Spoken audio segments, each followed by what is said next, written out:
What you have to wonder about and worry about, I think, be concerned about if you're Jay-Z, is are investigators eventually going to ask questions in some way of me because of this case that's been filed against me?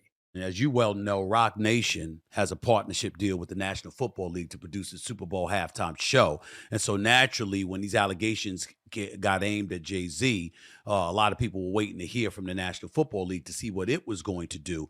And NFL Commissioner Roger Goodell had this to say this week when asked about the suit, quote, "We are aware of the civil allegations and Jay-Z's really strong response to that. We know obviously that litigation is happening, but from our standpoint, our relationship is not changing with them, including our preparations for the next Super Bowl," end quote.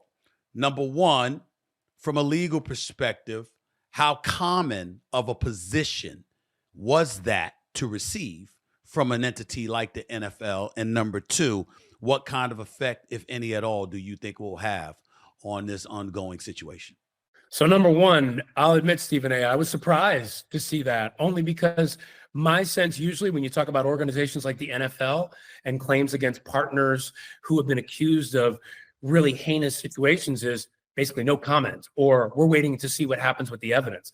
That would be the first thought. Perhaps there was some sort of discussion that happened after these claims surfaced, and Roger Goodell was made to feel that, hey, there's nothing to see here. This is something that's going to go away. So maybe that was why they felt comfortable making that response, saying we're going to stand by Jay-Z and keep working with Roc Nation. But I got to say, I was surprised.